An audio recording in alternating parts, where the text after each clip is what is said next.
할렐루야. 오늘 이 새벽에 주님의 뜻이 우리를 통해 이루어지게 될 줄로 믿습니다. 아멘. 함께 보실 말씀은 레위기 18장 19절부터 30절까지의 말씀입니다.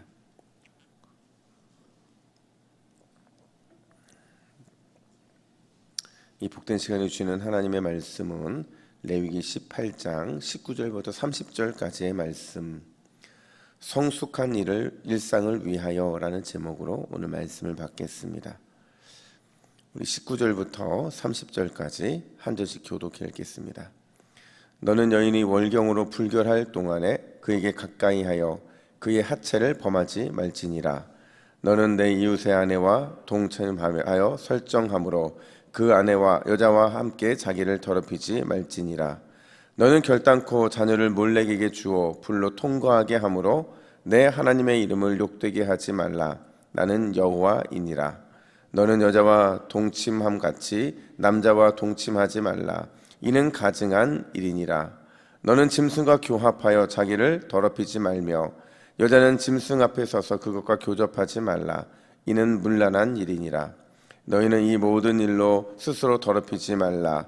내가 너희 앞에서 쫓아내는 족속들이 이 모든 일로 말미암아 더러워졌고 그 땅도 더러워졌으므로 내가 그 악으로 말미암아 벌하고 그 땅도 스스로 그 주민을 토하여 내느니라.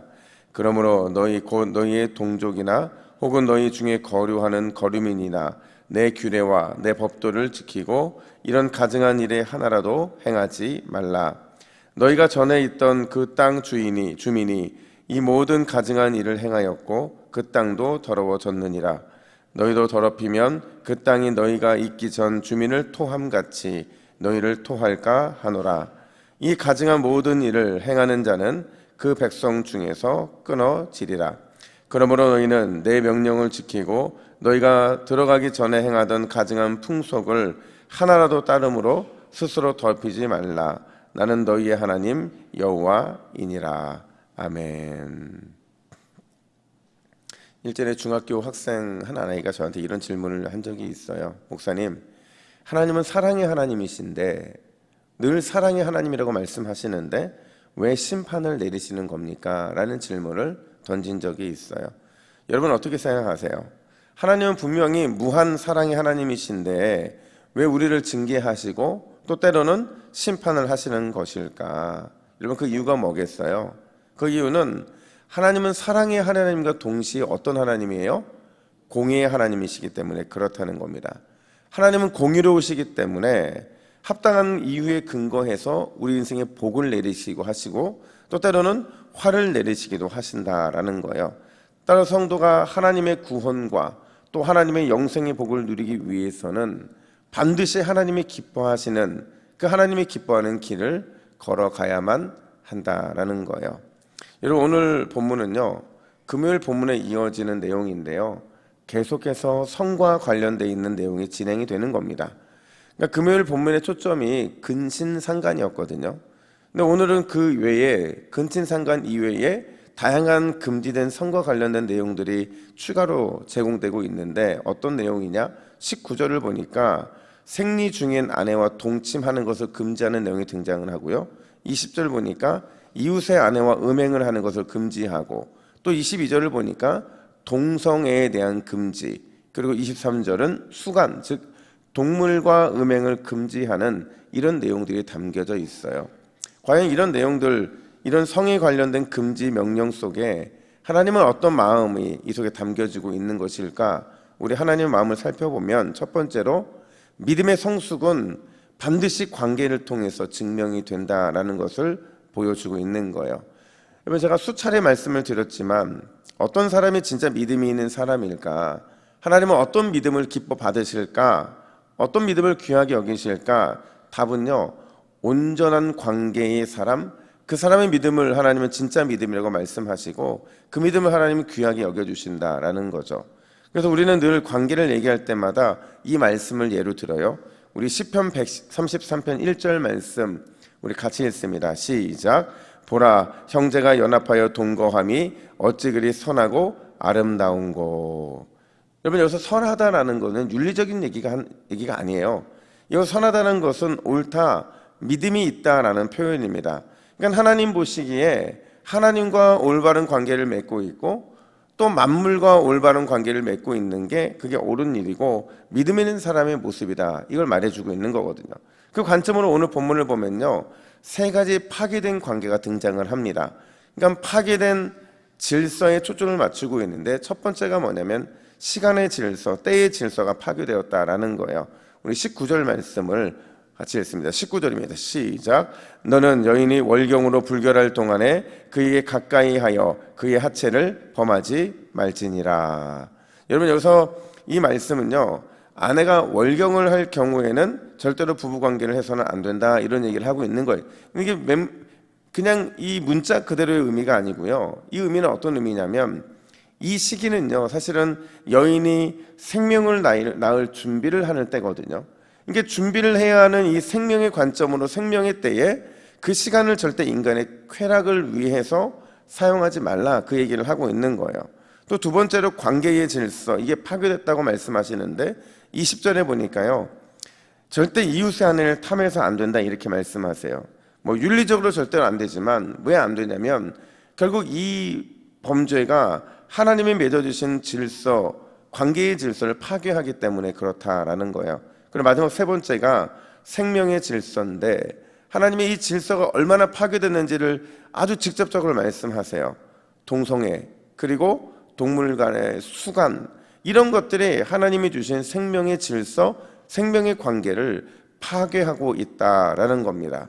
그래서 하나님께서는 이 관계, 파괴된 질서, 파괴된 관계에 안타까워하시면서 뭐라고 말씀하시느냐, 우리 24절 말씀을 같이 읽습니다. 시작. 너희는 이 모든 일로 스스로 더럽히지 말라. 내가 너희 앞에서 쫓아내는 족속들이 이 모든 일로 말미암아 더러워졌고. 우리 28절도 있습니다. 시작. 너희도 더럽히면 그 땅이 너희가 있기 전 주민을 토함같이 너희를 토할까 하노라. 아멘. 무슨 말이냐면요, 그러니까 관계의 질서의 이 파괴가요, 결국 나를 파괴하기도 하지만 궁극적으로 내 주변에도 영향을 미치게 되고 심지어 환경과 모든 관계에 이 파괴적인 영향을 미치게 된다라는 거죠. 그러니까 우리가 이 성의 문제를 접근할 때 가장 중요한 것은 이 성의 문제는 잘못 나갔을 경우에 나도 파괴되지만 가정도 파괴되고 환경도 파괴되고 공동체 모든 것들이 다 파괴되기 때문에 그래서 이게 무섭다는 것을 하나님께서는 다시 지적하고 계신 거예요. 특별히 이 파괴 때문에 결국에는 그들이 살고 있었던 이 가나안 땅에 있던 모든 족속이 쫓겨나게 되었다는 것을 말씀하시면서 스스로 너희는 절대로 더럽히지 말라. 바꿔 말하면 너희는 이 모든 일에서 항상 선한 관계를 유지해야 된다, 선한 열매를 맺어야 된다라고 말씀해 주고 계신다라는 거예요. 물론 여러분, 지금 오늘 우리가 다루고 있는 이 문제, 이 성의 문제가 어느 정도 신앙이 있는 분들에게 있어서는 그렇게 중요하지 않다고 여겨질 수 있을 겁니다. 근데 나만 중요하게 여기지 않는 게 중요한 게 아니라 공동체가 살아가기 위해서는 반드시 공동체에 그런 마음을 가지고 기도하는 사람이 필요하다라는 거예요. 늘 우리는 점검을 해야 되죠. 내가 또 우리의 공동체가 시간의 질서에 순종하고 있는가, 시간의 질서가 파괴되고 있지는 않은가, 혹시 관계의 질서에서 내가 놓치고 있는 것은 없는가, 생명의 관계를 위해서 온전한 사랑을 제대로 실천하고 있는가, 이런 것들을 늘 점검해야 된다는 사실이에요. 여러분, 믿음은 반드시 관계를 통해 증명되는 줄로 믿습니다. 내가 하나님과 얼마나 아름다운 관계를 맺고 있는가, 내가 나의 주변과 얼마나 아름다운 관계를 맺고 있는가 늘 점검하고 또 점검함을 통해서 우리의 삶에 좋은 관계, 아름답고 선한 관계의 은혜가 넘쳐나게 되어야 될 줄로 믿습니다. 뿐만 아니라 두 번째로 오늘 본문이 말하고 있는 것은 바로 이거죠. 가정은 반드시 지켜져야 한다라는 것을 오늘 본문은 말해주고 있는 거예요. 여러분, 하나님께서는 우리의 가정에 복을 주시기를 원하시는 줄로 믿습니다. 우리의 가정이 믿음으로 하나 되고 그 하나됨을 통해서 놀라운 축복의 수로가 열리기를 간절히 원하신다라는 거예요. 왜 그럴까? 왜 가정을 통해 하나님은 그 일들을 이루시기를 원하실까? 왜냐면요, 여러분, 이 가정을 만드신 분이 누구기 때문에 그래요? 하나님이시기 때문에 그런 거죠. 그냥 가정이 우연히 생긴 게 아니고요, 하나님은 가정을 만드셨어요. 가정의 창시자죠. 그러니까 가정을 만드셨기 때문에 하나님은 반드시 가정을 통해 복을 주시고 가정을 통해서 기적을 행하신다라는 것을 늘 말씀을 말하고 있거든요. 여러분, 앞에 살펴본 것처럼 오늘 본문은 금지된 성과 관련된 내용이에요. 여러분, 왜 금지된 이 성에 대한 이야기가 진행되는 걸까? 궁극적으로 보면요, 가정을 지켜야 하기 때문에 그렇다는 거예요. 하나님의 창조하신 그 가정이 그 가정의 아름다움을 유지하기 위해서 이 거룩한 성 얘기를 하고 있다라는 거예요. 근데 여러분, 참 신기한 게도요, 오늘 본문에서 하나 특이한 게 있어요. 뭐가 특이하냐? 전부 다 성에 대한 얘기거든요. 근데 딱 하나만 성에 대한 얘기가 아니에요. 그게 뭐냐면 바로 21절인데요. 우리 21절을 한번 같이 읽어볼까요? 시작. 너는 결단코 자녀를 몰렉에게 주어 불로 통과하게 하므로 내 하나님의 이름을 욕되게 하지 말라. 나는 여호와이니라. 아멘. 여러분, 갑자기 성의 문제가 아니라 자녀의 얘기가 등장을 합니다. 왜 갑자기 자녀를 몰렉에게 바치는 이야기가 오늘 본문에 등장을 하게 되는 걸까? 그러니까 오늘 본문의 핵심이요, 성 문제를 포함해서 이 가정을 지키는 것에 초점이 맞춰져 있기 때문에 그렇다는 겁니다. 그럼 여러분, 질문해 볼게요. 왜 가나안 땅에 그 당시에 몰렉에게 어린 자녀를 제물로 바치는 일이 발생했을까요? 왜 그랬을까요? 그 당시 사람들은 왜 이런 어처구니없는 행동들을 했냐면, 몰렉에게 어린 자녀를 바치면, 제물로 바치면, 그 불 속으로 들어가게 하면 공동체와 가정이 복이 온다라는 이상한 이런 풍습이 있었기 때문에 그렇다는 겁니다. 근데 여러분, 그래서 우상에게 자녀를 바쳤던 건데 이 행위가 궁극적으로 공동체와 가정에 복을 오게 했을까요? 절대 아니라는 거죠. 왜냐하면 오히려 이게 가정을 파괴하는 행위였다는 거예요. 왜냐하면 하나님이 복을 주실 때는 반드시 뭘 통해 복을 주신다고요? 가정을 통해 복을 주시는 거예요. 그리고 가정을 통해 복을 주실 때 그 복의 중심에 늘 누가 있어야 되냐면 자녀를 통한 복, 그게 있다는 거예요. 왜냐하면 창세기 12장 2절에 보면 아브라함이 복을 약속을 받을 때 단순히 아브라함 자신에게 대한 복을 약속받은 게 아니기 때문에 그래요. 그 자신도 복을 받지만 궁극적으로 누굴 통해 복을 받는다고 말씀하냐면 우리 창세기 12장 2절 말씀 같이 읽습니다. 시작. 내가 너로 큰 민족을 이루고 내게 복을 주어 내 이름을 창대하게 하리니 너는 복이 될지라. 아멘. 분명히 아브라함부터 복이 시작이 되는데 이 복이 아브라함의 가정을 통해 이루어지는 것이고요, 그리고 자녀를 통해 복이 이루어져서 큰 민족을 이루게 된다라는 말씀이거든요. 여러분, 이 복의 증표인 자녀, 그 자녀를 몰렉에게 바친다는 건 결국 뭘 말하는 거냐면 하나님의 약속에 대한 도전이고요, 하나님의 축복의 통로에 대한 폐역을 행하고 있는 것이 바로 이런 일들이었다는 거예요. 그럼 질문이요, 이스라엘 백성들은 과연 이 명령을 제대로 지켰을까요? 아니에요. 이스라엘 백성들도 그 땅에 들어가서 자녀를 몰렉에게 제물로 바치는 일들을 행했다라는 겁니다. 그래서 우리는 늘 이 환경을 주의해야 된다는 거예요. 여러분, 오늘 하나님은 우리에게 다시 한번 이렇게 말씀하세요. 20절 하반절 보니까 나는 여호와이니라. 이 말은 무슨 말이냐면 잘 생각해라.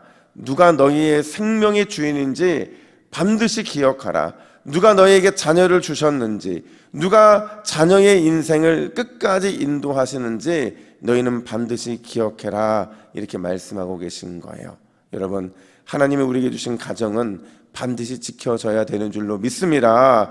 가정을 통해 복을 주시고 그리고 자녀를 통해 반드시 우리의 삶에 복의 통로, 복의 수로가 열리게 되는 줄로 믿습니다. 특별히 오늘 이 새벽에 기도하실 때 우리의 가정을 위해 기도해 주시고 복의 수로가 가정을 통해 놓일 수 있도록 간절히 부르짖는 저와 여러분 되기를 예수님의 이름으로 축복합니다. 아멘. 우리 기도의 제목을 같이 읽습니다. 시작. 주여, 아름다운 관계를 통해 나의 믿음이 증명되게 하옵소서. 세상의 풍랑 속에서도 우리 가정, 우리의 자녀를 안전하게 지켜 주옵소서. 아멘. 함께 기도하겠습니다. 하나님 아버지, 하나님은 우리에게 반드시 지켜야 될 것, 반드시 우리가 지켜내야만 하는 것이 무엇인지를 분명하게 말씀하신 줄로 믿습니다. 우리가 거룩을 지켜내게 하여 주시고 가정을 지켜내게 하여 주시고 날마다 우리를 통해서 하나님과 또 이웃과 또 만물과 아름다운 관계를 유지함으로 우리의 믿음이 증명되는 귀한 은혜가 넘칠 수 있도록 역사하여 주시옵소서. 감사드리며 예수님의 이름으로 기도하옵나이다. 아멘.